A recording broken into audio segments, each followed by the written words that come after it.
Assalamualaikum warahmatullahi wabarakatuh. Apa kabar teman-teman M-Story? Semoga semua dalam keadaan sehat walafiat dan selalu dalam lindungan Allah Subhanahu wa Ta'ala. Jadi cerita yang kita Ayama ceritain yang kemarin ya, masalah rumah tangga yang diganggu lah, digendam atau diguna-gunain. Nah ini karena komennya udah banyak, sebenarnya nggak komen udah banyak juga sih. Ayah mau ceritain juga sih sebenarnya, kalau dipendem ini rasanya gimana gitu loh, dan harus diceritain. Jadi setelah kita alhamdulillah kita ruqyah, si Mbak A-nya tadi dan keluarganya sudah harmonis lagi, dan dengar-dengar udah bisa cemewew lah gitu, alhamdulillahirabbil alamin. Namanya juga suami istri ya. Terus setelah pasca kejadian itu, day by day itu Ayama selalu diawasin oleh sosok Allah tertentu. Jadi ada beberapa sosok, ini beberapa ya, bukan satu, yang selalu ada di depan rumah. Jadi Ayama itu di depan rumah tuh ada pohon gede kan, nah itu selalu ada di sana. Tapi ini sosok ini bukan yang Ayama temuin pada saat ngeruqyah si Mbak A tadi, bukan. Ini sosoknya beda lagi.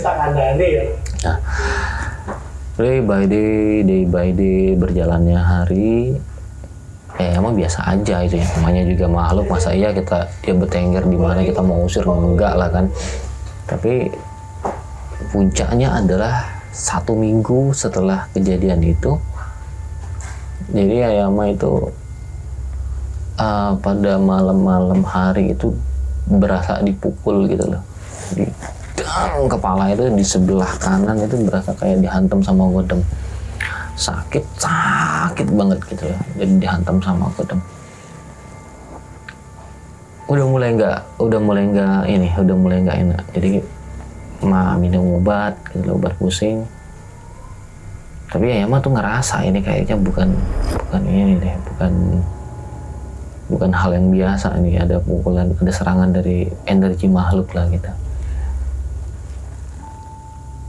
Terus tapi Ayama nggak terlalu ini, dan nggak sempet juga pegang tempat ini buat baca perlindungan, nggak sempet. Jadi karena fokus kerja, datang jam 8 pagi, pulang habis maghrib gitu, karena fokus kerja. Jadi ya udahlah, orang cuma minum obat sakit kepala juga sembuh gitu. Malam kedua nih langsung dang gitu lagi, langsung kepikiran, wah ini nggak bener nih. Karena yang Ayama rasain sosoknya itu energinya itu kuat, lumayan cukup kuat. Jadi ngehantem sebelah kanan ini, jadi kayak vertigo lah kata orang. Dan itu tempatnya berpindah-pindah, teng gitu, kayak ditusuk sama jarum. Hari ketiga Ayama ngantor. Jadi pas di kantor pagi sampai ke siang tuh masih biasa lah, masih bisa menahan sakit pasca dihantam kepalanya itu, ini masih bisa kerasa. Puncaknya setelah sholat zuhur. Jadi setelah sholat zuhur itu kepala itu kayak mau meledak, makan obat.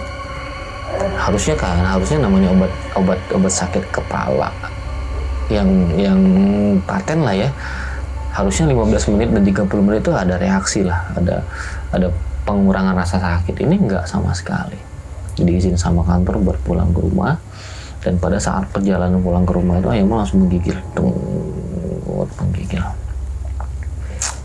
menggigil sampai di rumah langsung bilang sama keluarga bahwa badan gak enak, menggigil. Dan di jam-jam tertentu itu langsung kepala tuh mulai, biasanya itu tuh habis maghrib, habis isya, pokoknya setelah sholat lah, setelah azan itu mulai langsung kepala itu langsung kayak dihantam orang. Dan sebelah kanan, posisinya di sebelah kanan pindah-pindah, kadang di depan, kadang di belakang, kadang di depan, kadang di belakang gitu lah. Dan badan langsung menggigil. Dibawa ke klinik,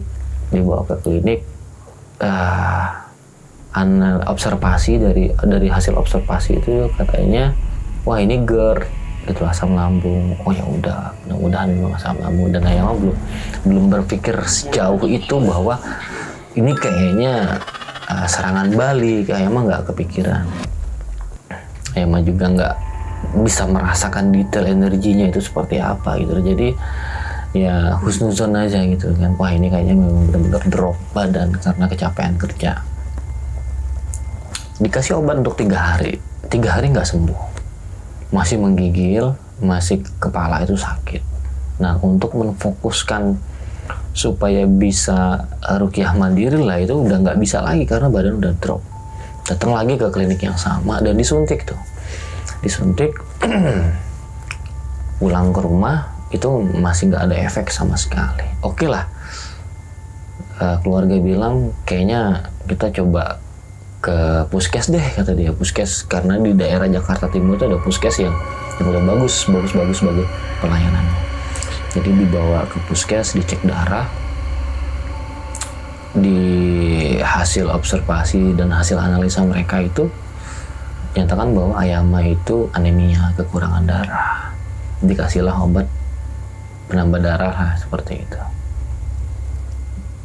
Dikasih sama juga obatnya 3 hari. Tapi masih sama.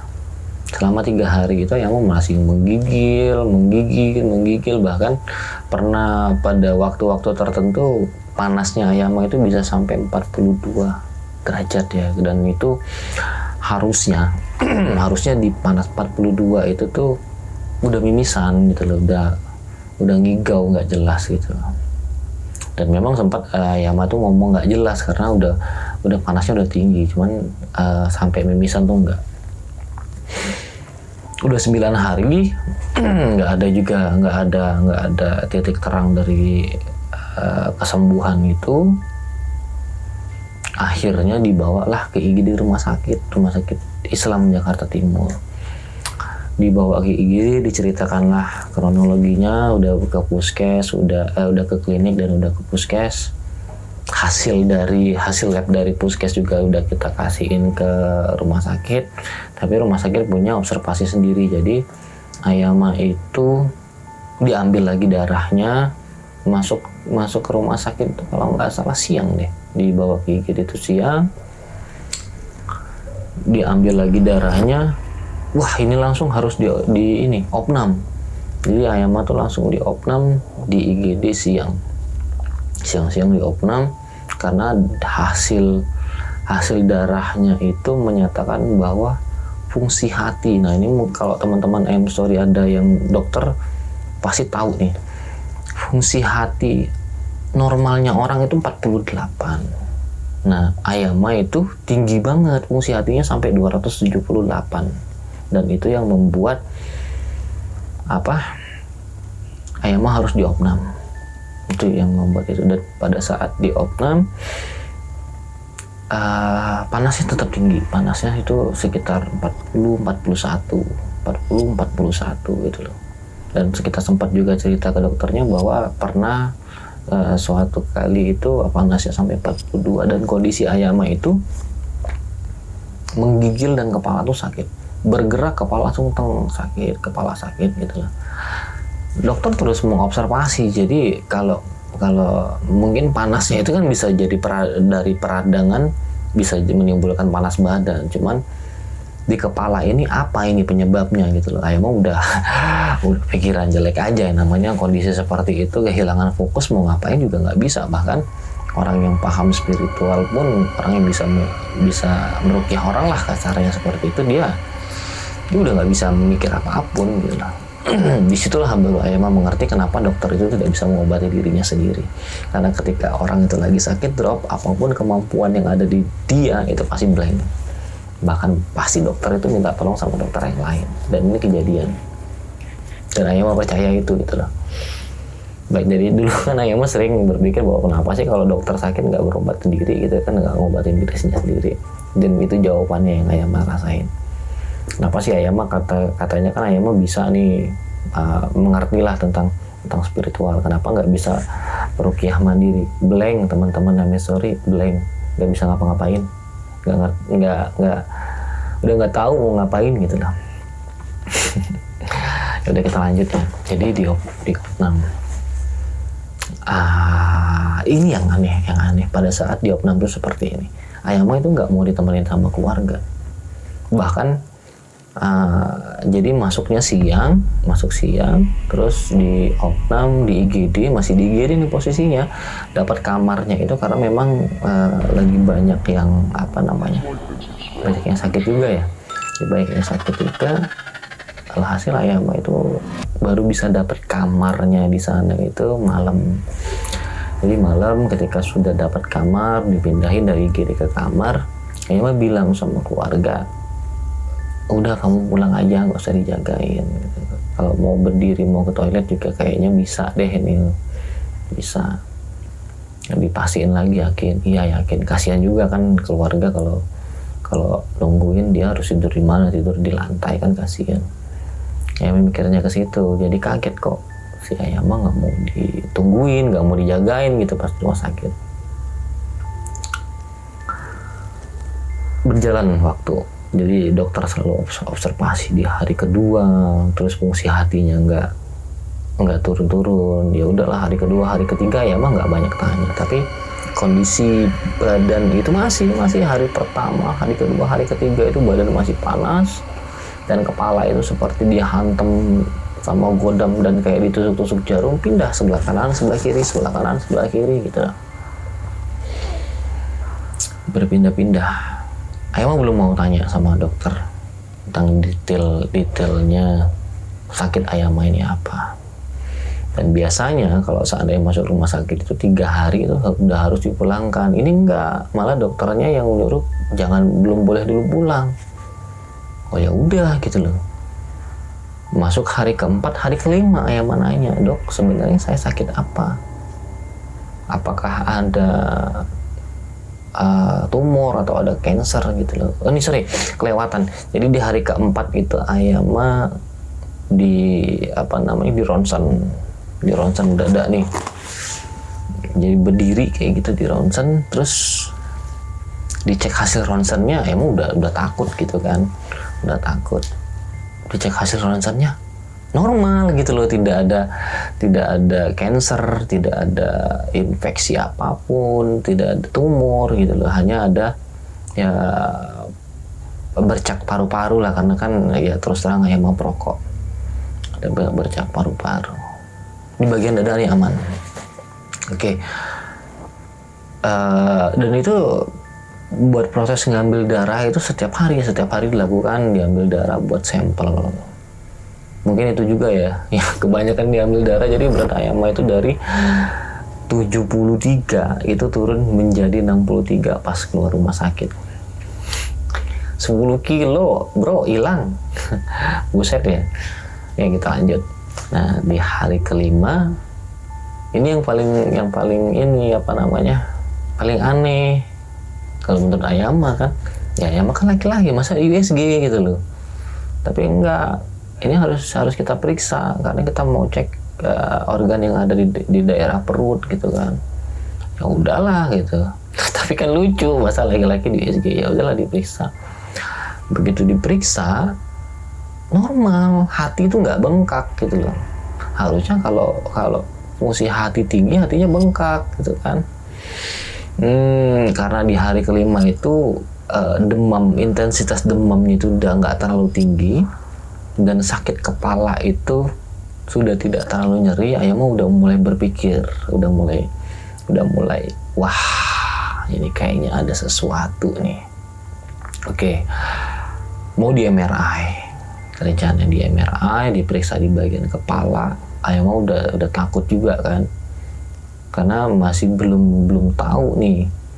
Harusnya udah ketemu tuh penyakit yang menyebabkan kepalanya sakit seperti itu, harusnya udah tahu. Setelah di MRI hasilnya normal juga dan nggak ada cancer atau otak. Ada otak mah ada ya, cancer atau paru-paru gitu yang ada di kepala, dan infeksi juga tidak ditemukan. Jadi alhasil setelah melakukan semua pengecekan, Ayam mah dikasih dikasih di obat dari infus. Jadi obat dari infus itu ayam mah nggak tahu, cuman ada tulisan pas ayam mah cek di Google itu untuk penyakit hati kronis. Waduh, saya bilang apakah ada apa namanya batu empedu kah atau hati apakah? Tapi saya ayam nanya ke dokter, ini dok, ini penyakit apa sebenarnya? Apakah hepatitis? Oh bukan hepatitis katanya. Karena tidak ada gejala-gejala yang gejala-gejala yang seperti hepatitis gitu loh. Oh gitu, ya udahlah, alhamdulillah tenang gitu loh. Nah dokternya kaget setelah dikasih obat itu kan harus 1 hari sekali ya, nggak bisa terus-terusan pakai obat penyakit hati kronis tadi. Belum turun teman-teman name story, belum turun. Jadi masih sekitar 260-an fungsi hatinya, karena kan ayam setiap hari diambil tuh. Alhasil itu sudah 3 botol habis, jadi 3 hari, hari ke-5, 6, hari ke-4, 5, 6, 7 deh kalau nggak salah, 5, 6, 7 itu dikasih setiap hari itu. Nah di hari ke-7 malam, ayam udah mulai bisa fokus karena intensitas penyakit di kepala sebelah kanan dan kiri ini udah nggak terlalu menusuk, dan apa namanya badannya itu udah nggak gering, udah nggak meriang lagi gitu loh, udah nggak terlalu meriang, tetap panas tapi masih bisa ditahan. Dan ayamnya di saat itu sudah mulai bisa berpikir normal lah, bisa menganalisa sesuatu lah. Jadi berkat pertolongan Allah lagi, memang Allah Subhanahu wa Ta'ala itu baik banget. Allah Subhanahu wa Ta'ala itu maha dari segala mahanya. Yang bersyukur banget ketemulah ini adalah non medis kok ayah bisa mengatakan seperti itu. Jadi ada beberapa sosok yang datang yang alhamdulillah ikut membantu dan mencoba menetralisir badan Ayaman. Dan benar, jadi di ulu hati Ayaman itu ditanam sesuatu, dan di kepala ini ditanam sesuatu juga, dan itu adalah efek yang menyebabkan sakit kepalanya sakit banget dan ulu hatinya itu sakit banget gitu. Jadi alhamdulillah berkat perlindungan Allah dan pertolongan Allah bisa diangkat. Jadi itu pada saat malam ke-7 ya, malam ke-7. Di hari ke-7-nya periksa darah, alhamdulillah fungsi hatinya turun jadi 117. Alhamdulillah banget itu turun jadi 100, karena ya mau juga udah bosan gitu loh di rumah sakit, udah berhari-hari ya pengen sebat lah gitu kan. Tempat-tempatnya mikir mau ngerokok ya kan. Jadi di hari ke-8 pagi dokter datang. Itu tiap hari biasanya dokter tuh datang jam 6. Gimana kondisinya? Masih ngerasain sakit? Alhamdulillah enggak dok. Kayaknya efek dari obat dan disembuhin sama Allah juga, ya mau bilang gitu kan. Oh ya udah, kita periksa darahnya hari ini ya. Kalau seandainya sudah turun lagi, mudah-mudahan bisa pulang. Jadi setelah dokter itu periksa, dicek jam 8 sampai jam 9 tuh darah Ayama diambil. 2 jam setelah itu dapat kabar, dapat informasi bahwa fungsi hatinya sudah turun teman-teman sorry. Dari 117 itu turun menjadi 78. Dan Ayama langsung minta sama susternya, tolong bilang sama dokter boleh nggak pulang karena udah bosan di rumah sakit. Jadi si suster komunikasi ke dokter, dia kasih apa namanya semua data yang diambil dari Ayama, mulai dari hasil periksa darah, tensi dan lain sebagainya. Dan alhamdulillah pada malamnya habis isya Ayama pulang dari rumah sakit, dan Ayama ceritalah sama guru Ayama, Ustaz kejadiannya begini dan apa diketawain.